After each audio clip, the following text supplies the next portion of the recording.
O delegado Tiago Prado falou de como foi executada a operação aqui no estado. Douglas França tem mais informações para a gente. E para falar como é que foi a operação aqui em Alagoas, vou conversar com o delegado Tiago Prado. Bem-vindo ao nosso telejornal. De que forma essa organização, aliás, agia aqui em Alagoas? Então, Douglas, essa foi uma operação encabeçada pela Polícia Civil do Espírito Santo, que identificou a existência de uma organização criminosa sediada naquele estado, com ramificações em outros estados, em que empresas de fachada faziam a chamada lavagem de dinheiro para esse grupo criminoso. Certo. E além da lavagem de dinheiro, essa organização praticava outros tipos de crime, né? Quais são? A organização criminosa era especializada na prática de crimes de inserção de dados falsos em sistema de informação, estelionato e falsidade ideológica. Após captar dinheiro ilícito desses crimes, eles faziam a lavagem de dinheiro utilizando diversas empresas, né? Aqui em Alagoas, supostamente 4 empresas estariam relacionadas a esse grupo criminoso, razão pela qual 4 mandados de busca e apreensão foram cumpridos aqui em conjunto com a Polícia Civil do Estado do Espírito Santo. Alguma quantia em dinheiro foi apreendida aqui em Alagoas? Nenhuma quantia em espécie foi apreendida, tampouco documento material ilícito. Apenas algumas provas materiais, né, de espécie de documento foram coletadas pelos policiais do Espírito Santo e remetidas para aquele estado para que a Polícia Civil possa dar continuidade às investigações. Outras pessoas podem estar envolvidas nessa organização aqui no estado? De acordo com a Polícia Civil do Espírito Santo, sim.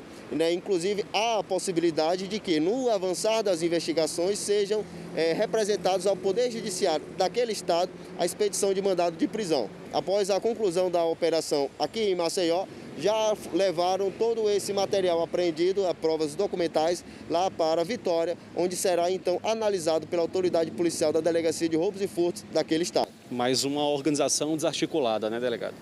Mais uma importante organização criminosa desarticulada, tendo em vista aí que era um grupo criminoso que praticava um crime muito prejudicial à sociedade, que é a lavagem de capitais, tendo em vista aí que tem uma relação pretérita de diversos outros delitos. Muito obrigado pelas informações, delegado. Então é isso. E claro, a gente vai ficar atento e acompanhando os possíveis desdobramentos desse caso. É com vocês no estúdio. Agora a gente traz uma notícia nada boa para nós consumidores, né? É que o preço dos combustíveis vai aumentar a partir de hoje. O anúncio foi feito ontem pela Petrobras. Quem traz informações para a gente é o repórter Pedro Ferro. Pedro. Exatamente, pessoal. O valor do combustível vai aumentar, o valor da gasolina. Quem vai passar mais algumas informações para a gente sobre esse comportamento do mercado é o Anderson, que é economista, Anderson Henrique. Anderson, explica para a gente, tem um motivo disso acontecer, um motivo específico? Bem, essa é a 40ª alteração no preço da gasolina aqui no Brasil, né? Onde nós totalizamos 21 aumentos e 19 diminuições no nível de preços. Isso tem como principal acontecimento, esse acontecimento tem como principal causa nesse momento o coronavírus, e essa última alta ela é responsável pelas vacinações, que consequentemente vem trazendo uma certa tranquilidade para o mercado. Consequentemente, houve um aumento nas refinarias, um aumento tanto ao nível do Brasil na importação e na produção, e consequentemente ele vai chegar até as bombas. Segundo os órgãos oficiais de importação e de produção, esse aumento nas bombas vai ser de 5% para a gasolina, certo? Totalizando algo aí em torno de 5 centavos aos preços atuais. E a gente já percebe que a gasolina veio aumentando, né, nos últimos anos, e mais um aumento agora, isso poderia trazer prejuízo para o consumidor? Com certeza, né? Dentro da cesta de consumo das famílias brasileiras e alagoanas, consequentemente, a gasolina, né, o percentual de combustível, ele ocupa um valor significativo no orçamento. Então, diversas alterações nos preços dos combustíveis trazem consigo aumento nesse orçamento. E toda a cadeia de bens e serviços que são adquiridos, que tem impacto direto no aumento do preço de combustíveis, né? Seja nos serviços de entrega, delivery, seja nos produtos que estão disponíveis aí nas gôndolas dos supermercados. Um dos públicos que se prejudica muito com essa questão são os motoristas por aplicativo, né? Com certeza, né? O valor do combustível ele interfere diretamente nos ganhos desses profissionais. Consequentemente, embora haja alterações nos níveis de preços, né, nas tarifas cobradas por essas grandes empresas, muitas vezes elas não chegam na mesma velocidade dos aumentos, acarretando prejuízo para esses trabalhadores dessa cadeia, né? Motoristas de aplicativos, motoentregadores, dentre outros. Pelo atual momento que o mercado vive, você acredita que o preço continue a subir ou não? Bem, com a normalização, né, ou com esse novo normal que nós esperamos após a vacina, a tendência é que o acumulado seja de novos aumentos aí nos próximos meses. Mas qualquer nova alteração, qualquer novo ciclo que o coronavírus venha a apresentar, isso pode acarretar também diminuição na demanda, nas ofertas e, consequentemente, no nível de preços. Qual é a orientação, Anderson, que você dá para o consumidor com esse aumento? Ter cuidado em gastos exacerbados aí com combustível, ter um controle melhor? Bem, a primeira dica é pesquisar, sempre pesquisar o melhor preço, certo? A segunda dica é utilizar a tecnologia ao nosso favor. Hoje as grandes empresas distribuidoras de combustíveis possuem aplicativos que oferecem descontos ao consumidor. Isso facilita muito.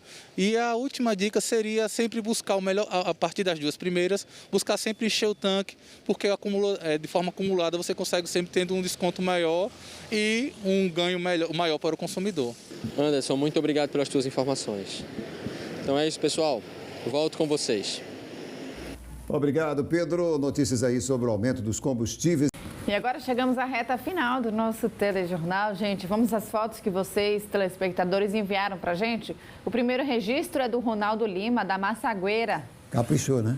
Ficou bonito. Foto agora do Davi Rodrigues de Ipioca. Olha a Ipioca, linda, né? Ficou bonita a foto mesmo com o céu tão nublado. João Lopes da Silva, de Quebrangulo, mandou esse registro pra gente também logo cedinho, lá de Quebrangulo. Marcos Adrian, de Palmeira dos Índios. Olha aí, estamos no Agreste, Palmeira dos Índios. Muito obrigado. Cris Nolasco, de Jacarecica. Olha aí, ela pegou um registro bem legal, né? Do sol tentando aparecer e as nuvens mostrando bastante chuva lá ao fundo. Luiz Antônio da Jatiuca mandou essa foto aqui. Olha a foto aí do Luiz. Muito obrigado, Luiz. Givaldo de Junqueiro também mandou essa foto pra gente. Cícero Herculano, União dos Palmares. Olha aí a foto dele. E para encerrar, a gente sai de União e vem para Barra de São Miguel, gente. Bem próximo aqui a Maceió, no litoral sul do nosso estado aqui. Marília Bandeira mandou esse registro para a gente. Aí, né, você viu na reportagem que o presidente da Associação Brasileira de Bares e Restaurantes disse que a entidade não concorda com a lei. Vai conversar com a vereadora que propôs o projeto. O Douglas Lopes está ao vivo com a vereadora para falar sobre essa lei. Douglas, qual o objetivo principal dessa lei, hein? Olha, o objetivo principal dessa lei é dar segurança, né? Onde tem imagem já breca para agressões, já breca para assaltantes, para uso de drogas, seja lá muitas outras coisas, né? A gente fala, a gente vai ver agora no Big Brother, a gente já vive e infelizmente essas câmeras têm ajudado e muito a Secretaria de Segurança Pública em vários aspectos. A gente está aqui com a vereadora autora dessa lei, Silvânia Barbosa. Vereadora, bom dia, bem-vinda. É isso mesmo? É dar segurança a quem frequenta, a quem trabalha, a quem está lá no dia a dia, no bar, no restaurante e similares. Bem-vinda, bom dia. Bom dia, Douglas. Realmente, quando eu pensei junto com a minha equipe para a realização desse projeto, foi justamente pensando nisso, para dar maior segurança. Algumas pessoas falam, agora a nossa vida é um Big Brother. A gente já vive o Big Brother do próprio celular do usuário. Então, a gente tem que pensar em quê? Dar qualidade e melhorias, condições das pessoas frequentarem os estabelecimentos, bares, restaurantes similares com mais segurança. Então, por que a questão de ser colocado a câmera? A câmera não vai estar lá só de enfeite, não. Ela vai ter o prazo de armazenar todas as imagens. Quanto tempo? Né? Ela pode armazenar por 60 meses. Dias. Ou 60 dias. O prazo do projeto para ele se adaptar são 90 dias. Então, ele tem que ter essa imagem e as pessoas ter a segurança, acha que qualquer pessoa vai ter acesso às imagens de forma alguma.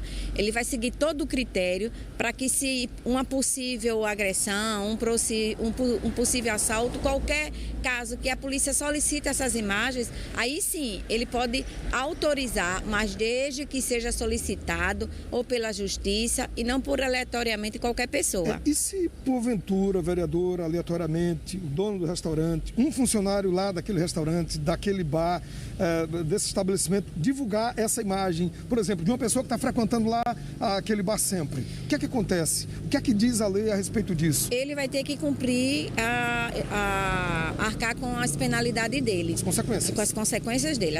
As penalidades irão surgir. Outra coisa, o intuito do projeto é justamente para dar segurança. Eu ontem ouvi uma entrevista sobre o presidente da Abrazel, ele falando que é contra. O único ponto que eu ouvi que ele é contra, porque traz despesa. Tudo que traz benefício e traz qualidade, traz despesa, gente. A gente acabou de ver aqui agora no Bom Dia Alagoas também a mesma fala do Thiago Falcão, que é o presidente da Abrazel aqui em Alagoas. Como é que a senhora viu a fala do presidente? Ele falou no item custo. Acho que ficou mais forte nessa entrevista dele. Que custo é esse? Quantas câmeras cada estabelecimento tem que ter? Outra coisa, ele fala, a única coisa que eu observei que ele fala é a questão do custo.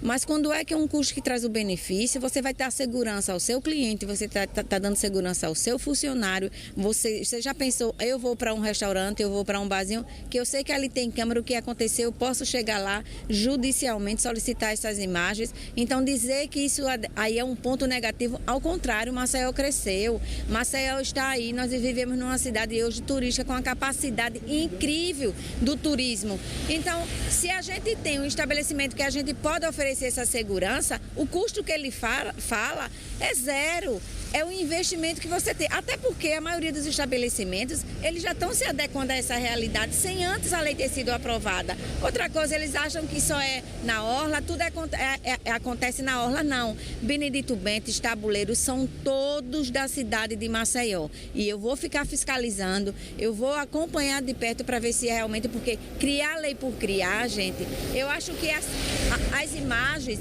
a gente usando esse projeto, o que ele vai ser útil para o próprio proprietário do seu estabelecimento, porque a gente vê, são denúncias de vendas de bebida para menores, são denúncias de pontos de droga, são várias denúncias que, se realmente acontecer, até serve de defesa para o proprietário. Puxa as imagens que estão ali armazenadas, vai lá, mostra o que é que está acontecendo, se tiver uma briga ou qualquer coisa, eu acho que isso é um ganho, um benefício. A sociedade tem que se sentir segura, Douglas. A questão do custo que o presidente da Abrazel fala, gente, o que tem de benefício que seja bom, a sociedade é a favor, eu tenho certeza disso. As câmeras, elas são instaladas e serão em áreas comuns, não em banheiro, onde o funcionário chega para trocar de roupa, não em outros locais mais exclusivos lá do restaurante. Exclusivo do restaurante, lógico, de forma alguma.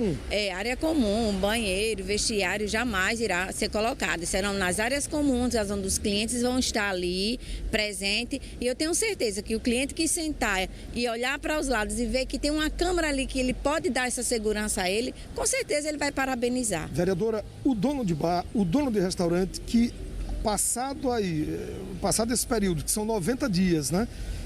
E não coloca, não instala a sua câmera lá, que não tem lá o computador armazenando tudo, ele paga multa, o que acontece com ele? Nós iremos dar uma oportunidade, é por isso que eu estou falando para você que nós vamos acompanhar, nós vamos procurar os órgãos competentes, fiscalizador, que é responsável por isso, porque o que acontece é que são leis que são criadas e elas não são cumpridas.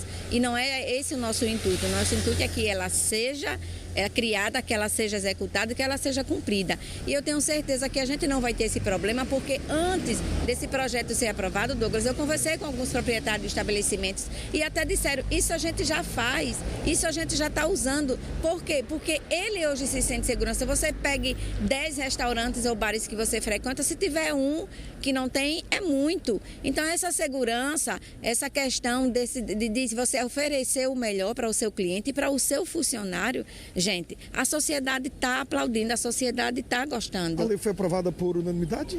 A lei foi aprovada por unanimidade, o presidente, ele promulgou, já é lei, né? Inclusive os questionamentos que eu vi, que para mim não é argumento suficiente, né?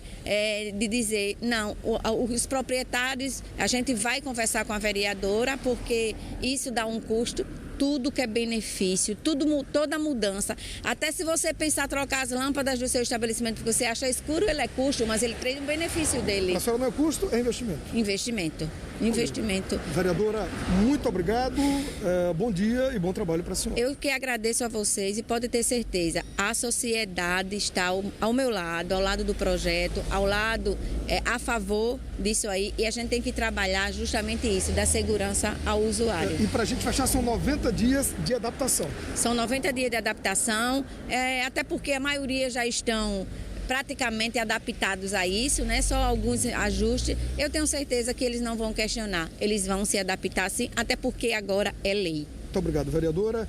Gilvan Sofia, portanto, a partir de agora, bares, restaurantes similares com a obrigatoriedade de instalação de câmeras e armazenamento aí das imagens por, no mínimo, 60 dias. Segue o Bom Dia, a gente volta já. Obrigado, Douglas. Vamos trocar de esporte? Vamos falar agora de esporte radical, porque no fim de semana tem competição, viu? Com prancha lá no Francês, mas quem pensou em surf se enganou. Dessa vez a prancha é em cima das rodinhas. Vamos ver.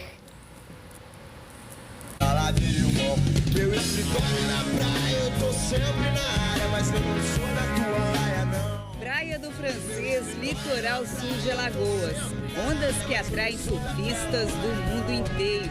Então deixe viver, deixe ficar, deixe estar como está. Mas nem só de surf vive o esporte no Francês. Neste fim de semana, outra prancha vai entrar em ação. Na pista, sobre 4 rodas.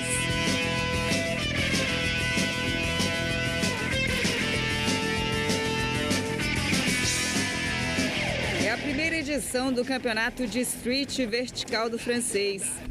A street e a vertical.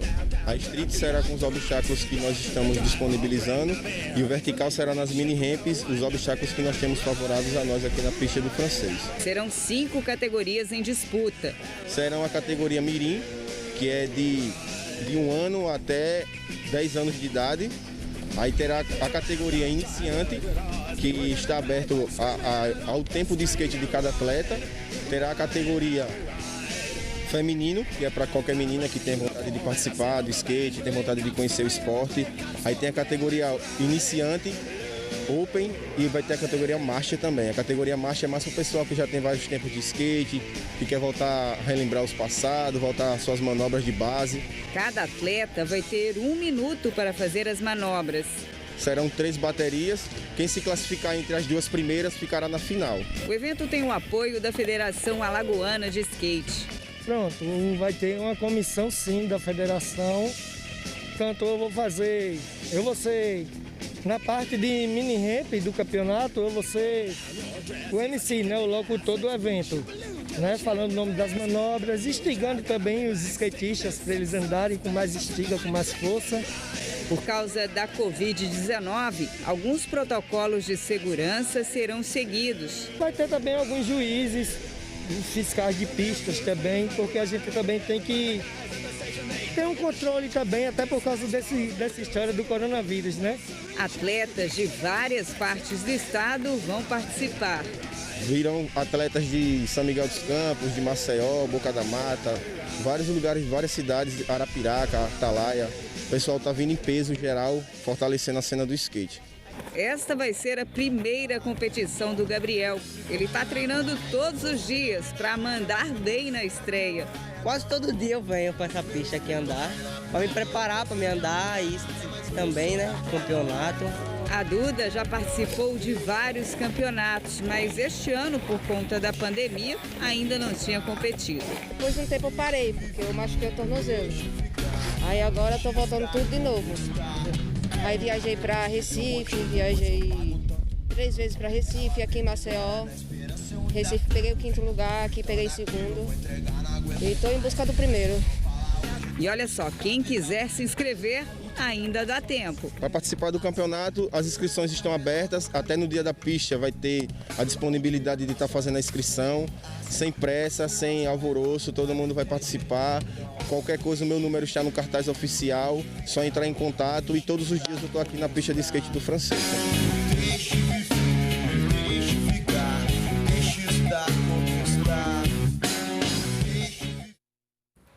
Para se inscrever, o contato é o 993 24 0599.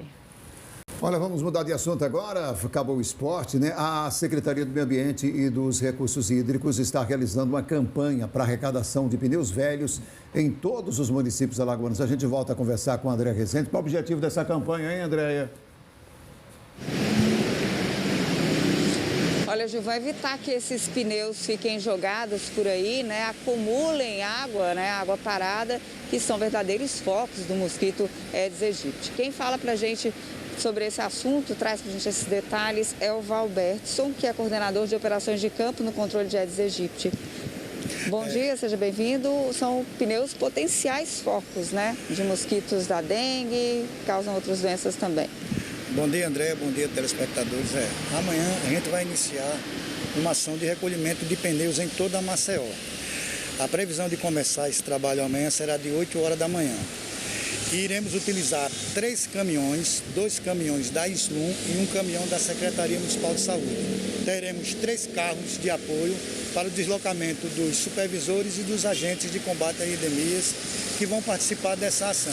A ideia é que todas as regiões tenham esse material coletado, né? Todas as regiões, a equipe vai passar em todas as áreas da capital. Nós temos o recolhimento de pneus em 3 rotas de borracharias cadastradas em nossa capital. A primeira rota será na Orla Lagunar, onde temos o Centro, Levada, Vegel, Trapiche, Prado e Ponta Grossa. Nessa região nós temos 47 pontos de recolhimento. A segunda rota será na parte litorânea, onde tem os bairros do Jacintinho, Poço, Jaragá, Cruz das Almas, Jatiuca, enfim, toda aquela parte litorânea se estendendo até Ipioca. E a terceira e última rota será na parte alta de Maceió, onde temos os bairros da Cidade Universitária, Santos Dumont, Santa Lúcia, Benedito Bente, e nesse local nós temos 61 pontos de entrega para esses pneus inservíveis. São estabelecimentos que já estão previamente cadastrados, né? Para quem quiser participar, que tiver algum pneu, né, velho que esteja lá sem utilidade, que se queira entregar, tem algum ponto específico para fazer essa entrega, para participar desse mutirão? A gente pede à população que porventura tenha em seus domicílios pneus insensíveis. A gente temos 3 locais aqui em Maceió para essa pessoa fazer essa entrega. Temos a Associação do Loteamento Alcauã, que fica na cidade universitária. Temos o Jacintinho, no 5º Distrito Sanitário, na rua Alfredo Marcília, número 44. E temos a Borracharia do Van, que fica na rua Dr. Djalma Fragoso, número 19, no Jardim Petrópolis 2. Todos esses locais estão cadastrados e aptos para receber esses pneus insensíveis. Essa ação já foi feita no ano passado, foram mais de 1.000 pneus, né? A gente vê que é uma quantidade muito grande de pneus que ficam aí sem utilidade, soltos por aí e trazendo o risco de se tornarem verdadeiros focos, né, do mosquito. Realmente, André, essa ação que a gente está fazendo são em pontos já cadastrados por nós, mas a gente também se depara em alguns terrenos baldios o descarte de pneu de forma irregular e de forma criminosa. A gente considera isso um crime ambiental, porque essa pessoa que faz esse descarte, ele está contribuindo para a proliferação do Aedes aegypti.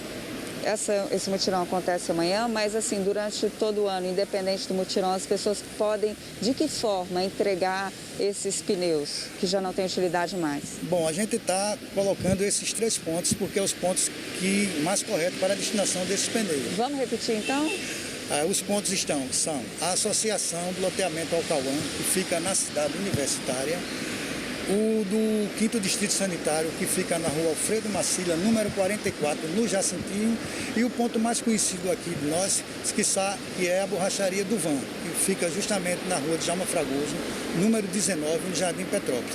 Esses pontos estão disponíveis durante toda a semana para a população entregar esses pneus em desuso. Lembrando que a água parada nesses pneus, o que a gente vê, né, que acaba sendo muito comum, é o foco do mosquito, que causa dengue, zika, chikungunya, doenças que são graves e precisam ser combatidas. A forma de prevenção é essa, né, evitando que essa água se acumule. Realmente, André, hoje a gente está passando por um problema gravíssimo no mundo inteiro com essa pandemia. E a gente aproveita a oportunidade de lembrar a população, em especial de Alagoas, que a Zika vírus, a dengue e a chikungunya não se licenciarem nem se aposentarem. Ela está presente no nosso dia a dia. Então a população precisa ter consciência que a gente está passando por um momento difícil de pandemia e a gente não pode, eventualmente, ter uma epidemia dessas arboviroses. Tá certo, muito obrigada pela sua participação, pelas informações. Então é isso, gente. Lembrando que o verão está chegando, né? E com o verão os números costumam aumentar. Então fica aí um alerta para que a população tome cuidado com água parada, né? Onde quer que seja, especialmente nesses pneus. Lembrando que amanhã tem esse mutirão. O Valbertson passou aqui para a gente os locais de entrega. Se você tem pneu, puder ir a esses locais para poder participar, né, para entregar, deixar lá para esse mutirão, vai poder contribuir com o meio ambiente e evitar também que esse mosquito se prolifere. Voltamos com vocês aí no estúdio. Obrigado, Andréia. Olha, dados publicados pelos hospitais no último final de semana trazem os reflexos de um trânsito cada vez mais violento nas principais cidades do estado. Vamos falar sobre isso aqui no telão com a Andréia Rezende. Os acidentes com motos ainda concentram a maior parte dessas vítimas no trânsito, infelizmente. Não é isso, André?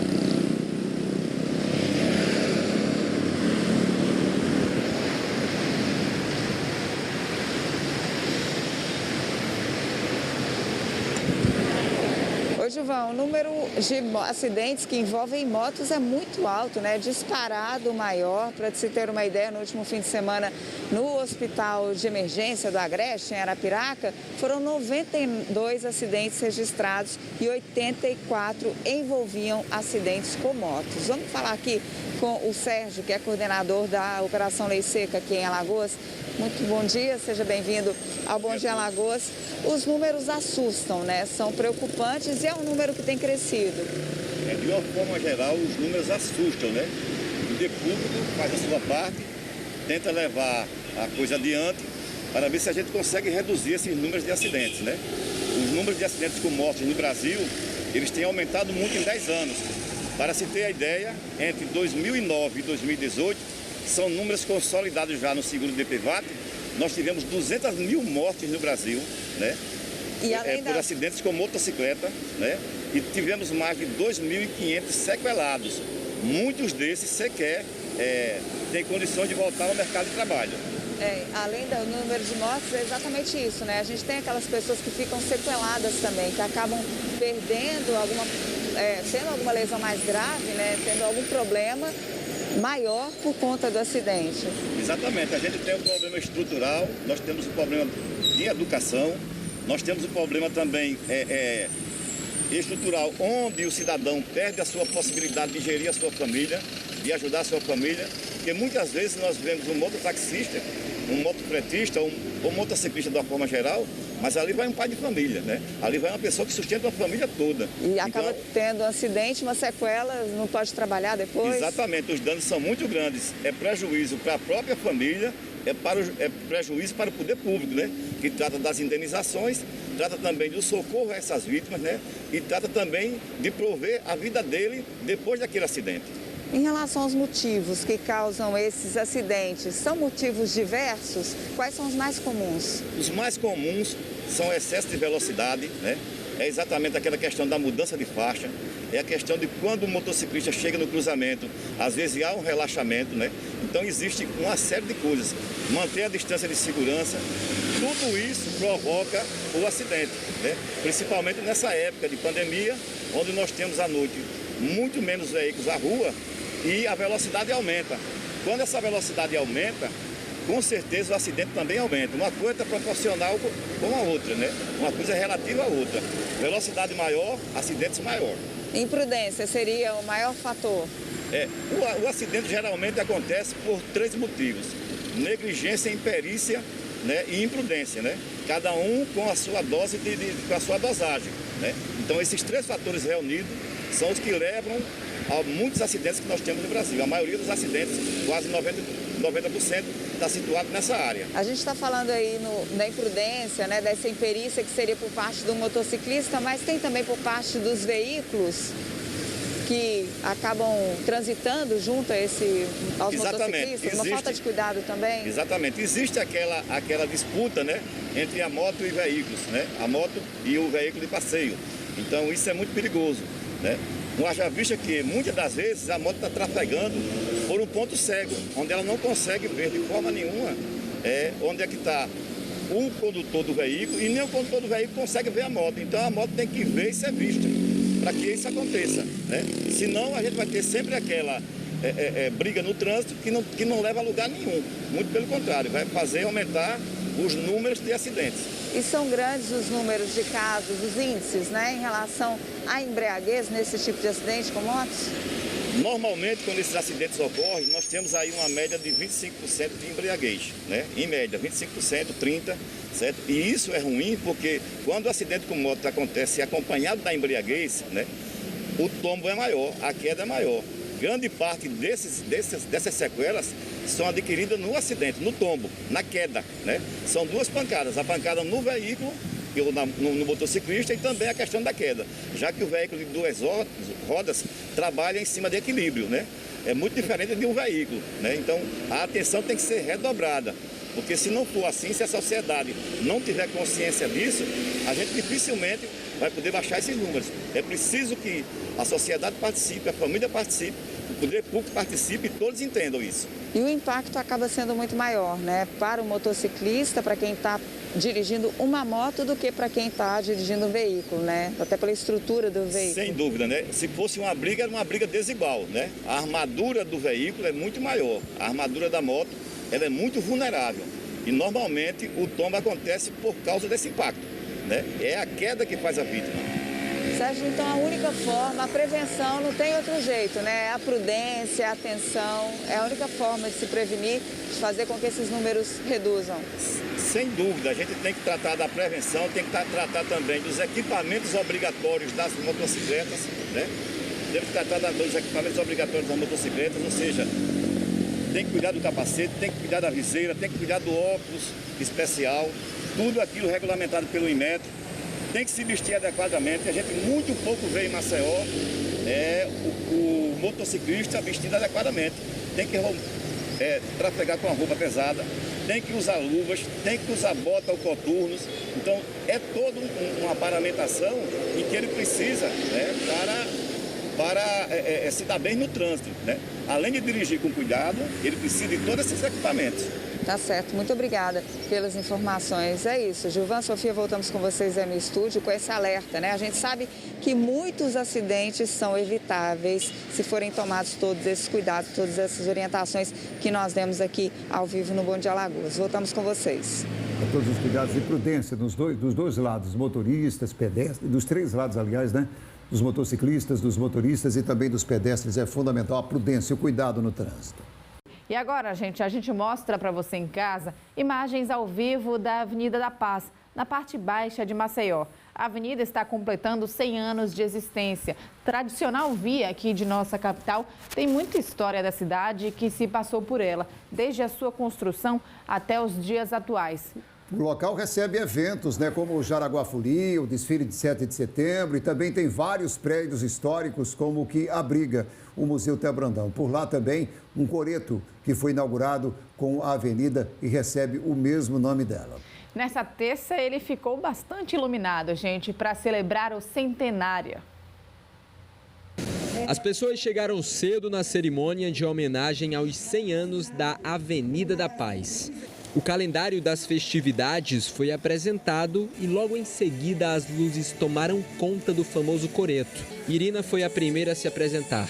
Ela retornou aos palcos depois de meses e cantou clássicos durante a abertura.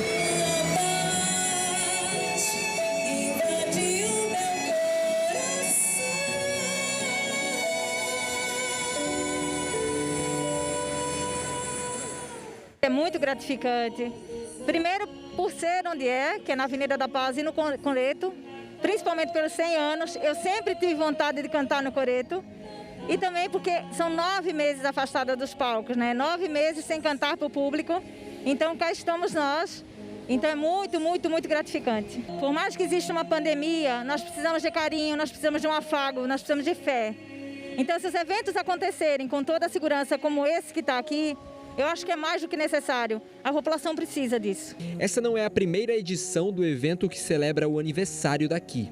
Só que esse ano a festa está diferente.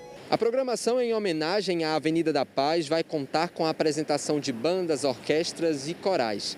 Os eventos começaram na noite dessa terça e vão até o dia 5 de janeiro. Claro, todos os protocolos sanitários adequados foram estabelecidos aqui para evitar a proliferação da Covid-19. Nós vamos levar trios elétricos, hoje essa abertura maravilhosa, mas nós vamos levar, através de trios elétricos, o Natal pela avenida, entrando ali pelo Trapiche, saindo, indo até o Sobral. Vão ser 5 noites de espetáculos itinerantes, para que você não saia de casa, você fique em casa e possa ver o Natal chegar até a sua porta. É a ideia de inclusão, de preservação e de trazer luz, emoção, cultura, uma música que você não escuta normalmente. Então, essa é a nossa ideia.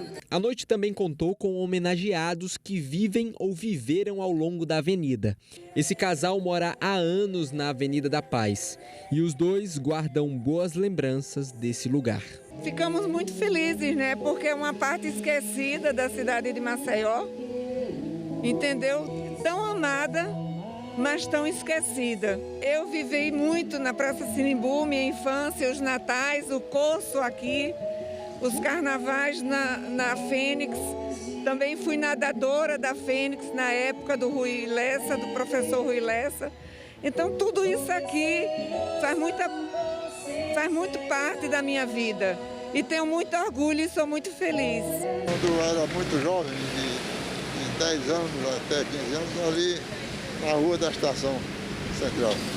E a praia que eu frequentava era essa aqui, a praia da avenida, né? E me lembro muito dos carnavais da Fênix, que eu participei de muitos carnavais da Fênix. E outros momentos históricos aqui. Então a Avenida da Paz é um ícone em Maceió. Agora que nós mostramos parte da avenida, qual será a história dela, hein? Por que esse nome Avenida da Paz e Coreto da Avenida da Paz? Porque tivemos a Primeira Guerra Mundial, a Primeira Grande Guerra, que foi de 14 a 18, em 18 terminou, mas prosseguiram as negociações de paz, não é? E elas se demoraram, e então eram comemoradas no mundo inteiro, inclusive aqui em Alagoas também, em Maceió, as chamadas Festas da Paz, enquanto existiam essas negociações que redundaram no Tratado de Versalhes e continuaram. Então essas Festas da Paz foram muito chamativas para a população celebrava o fim desse conflito que levou tantas pessoas, milhões de mortos, e então o prefeito de então, na verdade o intendente, que é esse nome, ele inaugurou a avenida, ali era um imenso areal, e o Coreto. Por ali, esse areal enorme, ele apenas passavam os cavalos, as tropas de burro, os comboios, os carros de boi, trazendo os produtos que chegavam da lagoa e dos rios pelo Trapiche da Barra até o Porto de Jaraguá. Mas em meio a tantas histórias e homenagens, que a Avenida da Paz continue sendo uma fábrica de boas histórias para contar. Lá na frente tem um bolo cenográfico. Esse bolo representa o aniversário do centenário, né? O aniversário. E ao mesmo tempo ele tem uma cara de coisas que aconteciam na avenida. Os carnavais, os natais, os bailes da Fênix. Ali dentro está contendo, nesse bolo, o afeto por tudo que essa avenida já viveu e que a gente espera que com todas as transformações ela continue vivendo.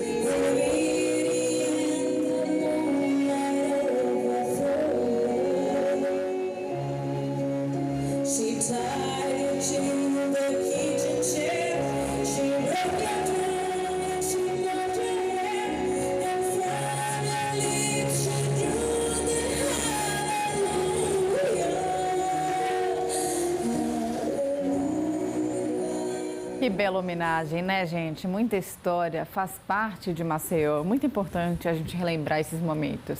E para conferir a programação completa, basta acessar a nossa página na internet, g1.com.br/L.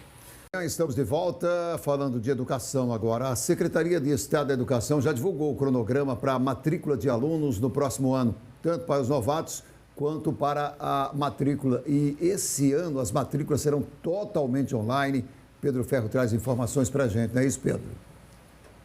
Quem vai trazer mais detalhes para a gente é a Rosiane Vasconcelos, superintendente da Rede Estadual de Ensino. Rosiane, explica para a gente, essa matrícula serve tanto para novatos como rematriculados, para rematrícula? Isso, Pedro. A partir do dia 4 de janeiro até o dia 7, todos os alunos que já estudam na Rede Estadual de Ensino devem acessar o site www.matriculasonline.al.gov.br e clicar no link de renovação de matrículas. Então, o pai ou o aluno está confirmando que deve continuar, que tem o desejo de continuar, né, estudando na mesma escola, na rede estadual. Então, vai ser tudo online? Tudo online. Mas teremos o apoio nas escolas, para aquele pai que de nenhuma forma consegue, nesse período de 4 a 7, ele não consegue, ele vai até a escola, né, usando máscara, tomando todos os cuidados possíveis, e o gestor da escola ou o secretário escolar irá auxiliar esse pai que não conseguir fazer. Aquelas pessoas também que não têm acesso à internet, elas podem se dirigir à escola? Isso, deve se dirigir, e a gente pede para que só vá na escola realmente quem não conseguir, né, para que a gente evite aglomerações. Mas se não tem condições de casa, nem o vizinho, nem o filho consegue, pode ir à escola e fazer a renovação. Quais são os documentos que as pessoas têm que enviar tanto por site quanto presencial? O que é que elas devem levar? Para a renovação, não precisa levar nada, a não ser que tenha algum documento pendente, que por acaso o pai tenha deixado de levar no início do ano letivo. Agora, a partir do dia 8 até o dia 15, aí estaremos lançando as matrículas, que chamamos de pré-matrículas, para aqueles alunos que querem ingressar na rede estadual. Para o ensino fundamental, os alunos de 1º e 6º ano. Para os alunos de ensino médio, os alunos da 1ª série. E para os alunos da educação de jovens e adultos, aqueles que querem ingressar no 1º período. De qualquer forma, o passo a passo no site, ele é tranquilo, é simples de fazer? Bem fácil, não é? A renovação só é clicar lá na opção de renovação, confirmar que é seu filho ou é o próprio aluno.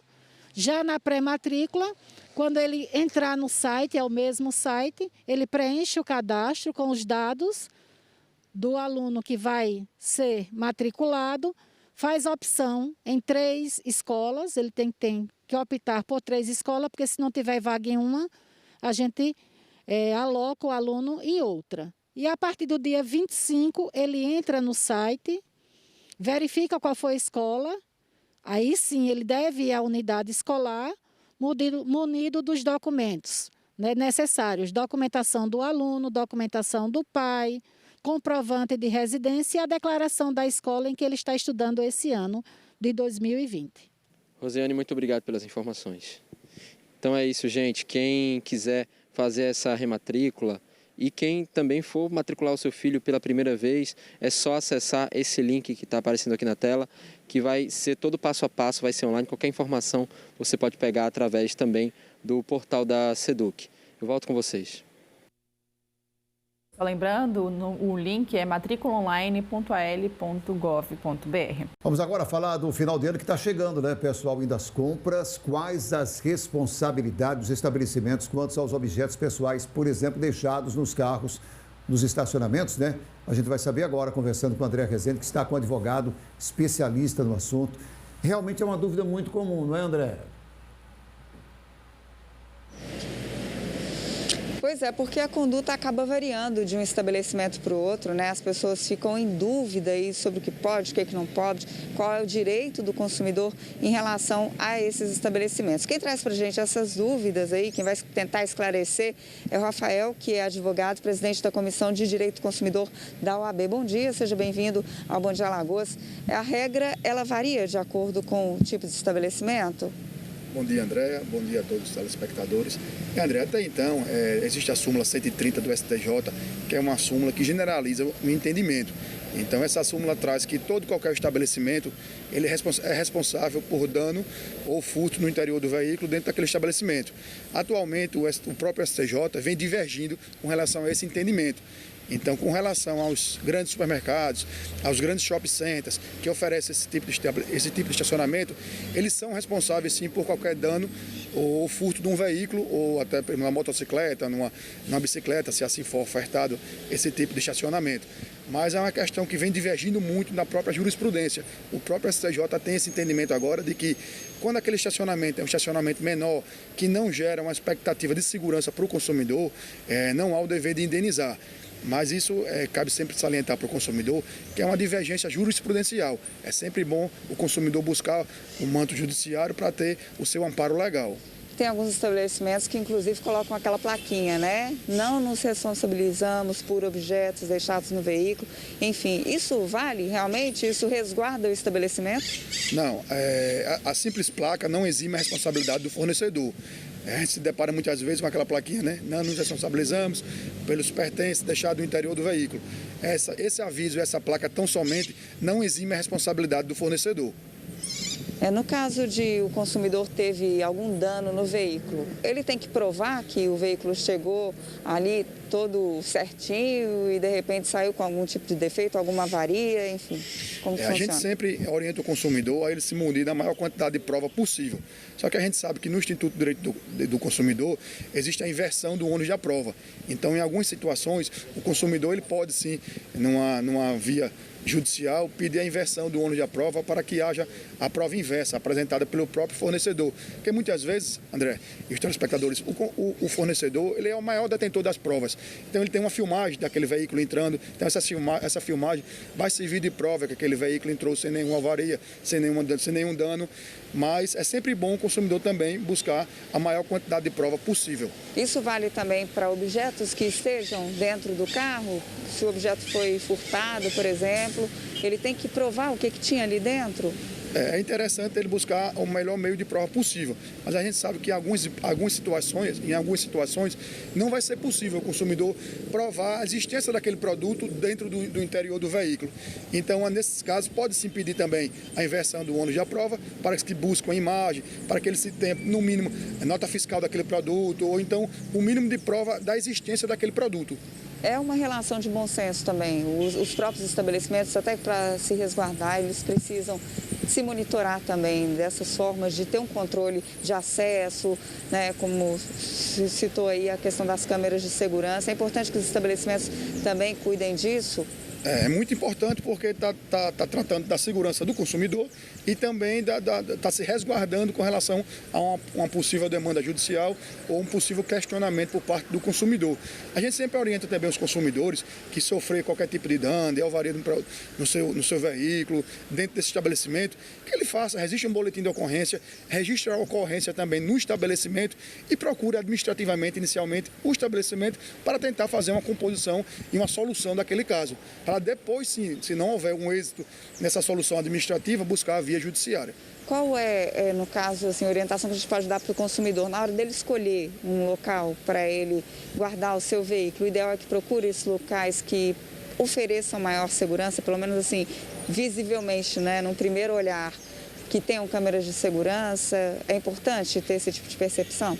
É sempre importante o consumidor, porque quando o consumidor vai às compras, vai a um estabelecimento, ele tem que fazer um aparato, uma visão geral. Não só daquele produto, do preço do produto, mas questão de segurança, questão até do pós-venda também, é sempre importante. Então, a relação de consumo ela é um todo, ela não tão somente uma oferta e uma aquisição.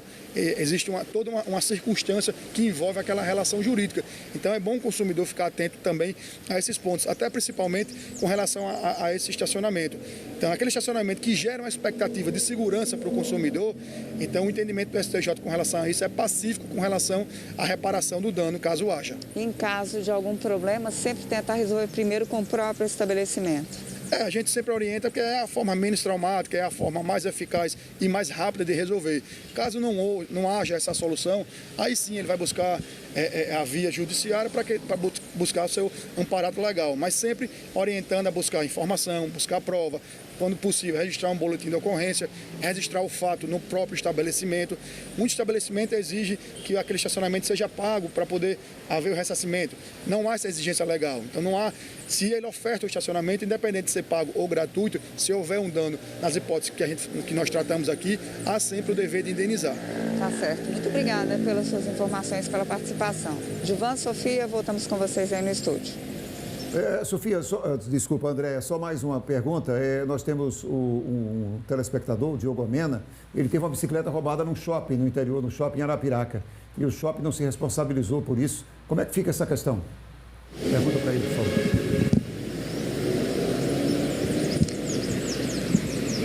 Conseguiu ouvir? Gilvan, pode repetir a pergunta? Que o áudio está um pouco baixo aqui para a gente. Está muito barulho na avenida. Está me ouvindo agora, André? Vou repetir, está um pouco baixo, mas vamos tentar. O Diogo Amena, telespectador, ele teve uma bicicleta furtada no interior, num shopping em Arapiraca. E o shopping não se responsabilizou por esse furto. Não deu uma resposta que ele gostaria de ter em relação a isso. Como é que fica essa situação? Então, o telespectador que ele teve um objeto roubado, mas em Arapiraca, não é isso? E o estabelecimento não se responsabilizou. Como é que fica essa questão? A gente tem que levar em consideração as hipóteses. Verificar o estacionamento, qual tipo de estacionamento, que tipo de local era esse, e o consumidor que teve essa negativa por parte do fornecedor em fazer a reparação do dano, ele tem que buscar, assim, a via judicial para ter um respaldo com relação a esse dano que ele sofreu. Independente do objeto, uma bicicleta, a bicicleta também é um objeto que tem e há o dever de reparação. A gente tem que deixar o consumidor também atento que ele tem que se utilizar do local adequado. Então, se existe um bicicletário, a bicicleta tem que ser deixada no bicicletário. Muitas vezes o consumidor deixa na porta do estabelecimento e depois quer um ressarcimento onde ele, por si só, também não teve o dever de guarda do próprio bem dele. Então, é sempre bom deixar o consumidor atento também para se utilizar do meio adequado para se deixar aquele veículo, aquela bicicleta, aquela motocicleta também. Se precisar judicializar, procura os órgãos de defesa do consumidor? Existem os órgãos administrativos, que é o PROCON, e também o consumidor pode entrar através de um advogado ou no próprio juizado de defesa do consumidor, nos próprios juizados especiais, com a demanda judicial para ter aquele seu amparo resolvido. Como há essa discussão na própria jurisprudência, é sempre bom o consumidor, quando não houver na esfera administrativa, buscar a via judicial para ter a solução daquele conflito. Tá certo. Muito obrigada pela sua participação. Voltamos com vocês, Gilvan e Sofia. Obrigado, André. Natal está se aproximando, né? E para aqueles que desejam dar presentes, né, nessa época, o nosso consultor em tecnologia, Valdir Salles, trouxe algumas novidades, algumas sugestões tecnológicas. Sofia já está aqui com caneta e papel na mão, vai anotar, né? Quais seriam as sugestões aí de baixo custo, claro, para presentear nesse Natal? É um Natal atípico, né, Valdir? Que a gente precisa pensar exatamente nisso, né? Não pode ser muito caro, né, Valdir? Que está complicada, né, a situação, né? Bem-vindo, bom dia. Bom dia. É verdade, né? Temos uma situação totalmente atípica, né? A exemplo de outros anos que nós fazemos grandes sugestões, não é isso? Porque tínhamos o mercado oferecendo grandes oportunidades. Esse ano nós percebemos que o mercado deu uma retraída. Mas nem por isso nós vamos deixar de presentear nesse momento, né, nesse Natal. E fomos em busca, e a produção nos passou algumas necessidades, e nós fomos em busca de pequenas lembranças da área tecnológica, mas que são extremamente úteis para o nosso dia a dia e que eu acho que todos nós gostaríamos de ganhar um presente desse tipo. Nós temos um primeiro vídeo de sugestões que nós gostaríamos de exibir. Podemos exibir. Uma boa sugestão de presente para esse Natal é um tripé. É muito utilizado, as pessoas costumam utilizar para fixar o seu celular, para assistir ou para fotografar. Ele é bastante útil. E ele tem um controle Bluetooth, tá vendo esse que está com ele na mão, sincronizado com o seu aparelho, e então você pode automaticamente utilizar com esse controle. Outra sugestão que nós damos é um carregador. Um carregador, nesse caso, é um carregador solar, que você pode usar havendo luz do sol, né, isso até aonde você quiser, né, na sua janela, na janela do carro, Onde você tiver interesse, é só plugar, deixar ele exposto, plugar e a carga vai acontecer.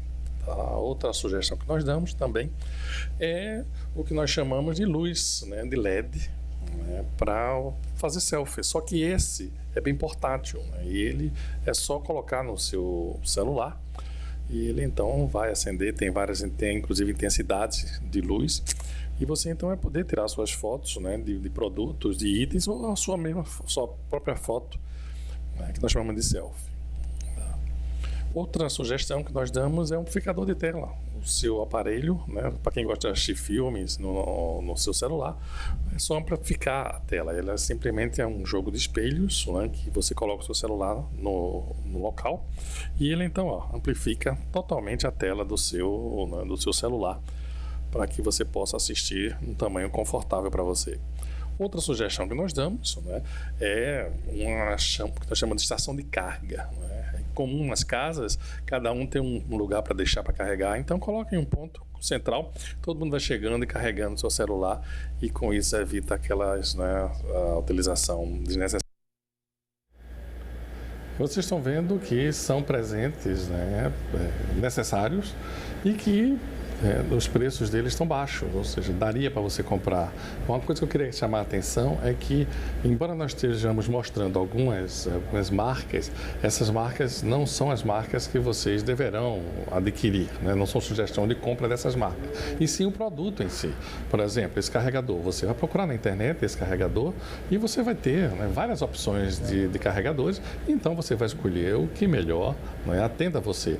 Nesse exemplo, nós mostramos um carregador que tem 5 portas. As 3 primeiras são para cargas lentas e as 2 últimas, né, que é 2,4 ampere, são para as cargas rápidas, ou seja, você vai deixar em apenas um local e todo mundo vai carregar o seu dispositivo. Outra sugestão que você viu muito boa é aquela que amplia até 3 vezes a tela do seu smartphone, ou seja, são valores pequenos que você pode fazer uso. Então, todos esses elementos, né, lembre-se que são preços médios e que você pode fazer uma consulta para poder, né, utilizar essas sugestões. Valdir, que tem também outras sugestões de baixo custo? Tem sim, tem. Nós também continuamos, né, em busca, não é isso? Passamos a semana, depois que recebemos essa demanda, passamos essa semana fazendo essa busca, mas sempre preocupado, como você falou, Sofia, em baixo custo, né? Temos também outro vídeo com novas sugestões. Outra boa sugestão é esse controle remoto Bluetooth. Tá? Ele é extremamente inteligente e vai se conectar ao seu smartphone e você vai controlar o seu smartphone através dele. Então, muito útil para você quando está no carro, quando você estiver ao ar livre andando de bicicleta, ou quando você precisar de um controle, né, para o seu smartphone, sem precisar pegar no seu smartphone. Certo? Vejam aí as imagens, ele é bastante útil para você. Outra sugestão também que a gente dá é um mini teclado, também Bluetooth, sem fio, né? Ele também é barato. E qual é a vantagem dele? A vantagem dele é que ele vai ligar na sua TV Smart e você vai deixar de estar digitando aquelas informações. Você está procurando na série, você está procurando no filme, você tem que estar digitando, procurando aquele teclado virtual. Agora não, você pode digitar diretamente nesse teclado que está conectado, não é, à sua TV Smart. Então você vai fazer as buscas automaticamente. Outra boa sugestão também é o que nós chamamos de fone de ouvido. Ele também é Bluetooth e vai se conectar à sua TV ou ao seu dispositivo e você vai poder ficar ouvindo na maior tranquilidade, sem atrapalhar ninguém, no volume que você quiser, e só você, podendo fazer isso. Outra sugestão que a gente traz também é o chamado aquecedor de caneca. Ele é um pouco mais salgado, mas é o seu preço médio, e você que gosta de tomar um cafezinho ou um chá na hora que você estiver utilizando, né, o seu computador ou o seu notebook, basta ligar, ele vem com o aplicativo, você define se você quer centígrados ou se você quer Fahrenheit, você define, é totalmente configurável, você configura até a cor que o LED vai acender na hora que ele estiver ligado. Então, outra boa sugestão também, né, num preço acessível para você.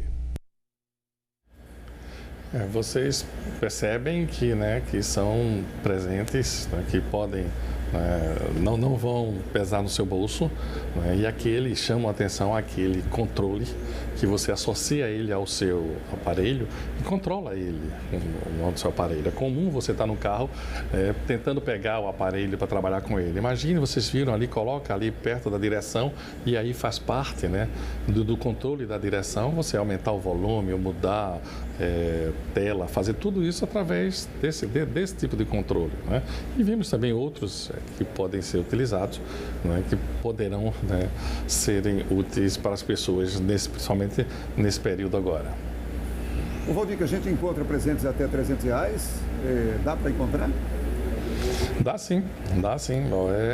Nessa busca, nós encontramos bons presentes, né? Encontramos presentes que, continuando nessa mesma linha, vocês estão vendo que todos eles, né, as pessoas gostariam de tê-los, né?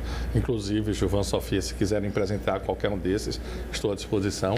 Mas temos um vídeo para mostrar esses que você acabou de pedir até 300. Outra boa sugestão é o smartwatch, que é um relógio inteligente. Ele tem as mesmas funções, né? Algumas funções parecidas com o seu celular, mas ele trabalha integrado com o seu celular. Ele está no seu pulso e ele possui sensores que vai inclusive medir até a tua pulsação e outros elementos, né, que você pode configurá-lo para isso. Então você vai poder trabalhar com ele de forma muito mais intensa e, se quiser, até integrado até com o seu médico. Outra sugestão que a gente coloca para vocês é o kit que nós chamamos de kit youtuber ou tiktoker, né? As pessoas que produzem material para essas duas redes sociais, outras redes que você tenha. Na realidade é todo o conjunto para que você possa produzir, né, os seus vídeos, para que você possa realizar as tarefas que são importantes de produção de conteúdo dessas redes sociais, não é? Aí vocês estão vendo vários elementos que eles compõem. Outro que nós sugerimos, não é o chamado o controle do gamepad, que é para ser usado, com o celular. Então você vai instalar, ele já vem com um aplicativo, você já vai fazer isso, vai sincronizá-lo e vai usar. É muito útil para a criançada, para quem gosta muito de jogos, de games, né, para fazer uso dessa tecnologia, né, vejam aí, né, de forma muito mais intensa e muito mais interativa dentro desse processo. E por último, a gente sempre sugere, né, todo ano a gente sugere, são os óculos, né, de realidade virtual. Né? O preço tem baixado muito e leva você para um novo patamar de observação, né, de simulações, que você vai poder viajar, né, e ver muita coisa interessante dentro desse novo universo que é a realidade virtual. Nós temos, né, várias opções. Vocês viram que nós temos várias opções e a mais cara que tivemos aí foi de 280, que são os óculos de realidade virtual. Né? Eram muito mais caros e eles estão barateando muito. Né?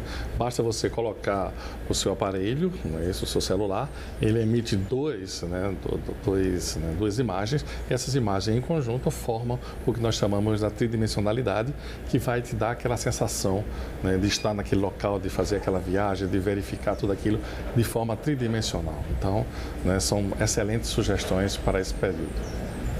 Valdir, muito obrigado pelas dicas, viu? E vamos aguardar o próximo programa. No próximo programa você vai trazer o que para a gente? Tem ideia já? Tem sim. No próximo programa nós vamos fazer uma retrospectiva, né, do que aconteceu nesse ano. O que é que tivemos um ano, como você falou inicialmente, Gilvan, atípico, e nós vamos trazer tudo o que aconteceu na tecnologia, mesmo com esses processos, não é, pandêmicos, nós vamos fazer uma pequena retrospectiva. Tá bom, muito obrigado, Valdir. Bom dia para você.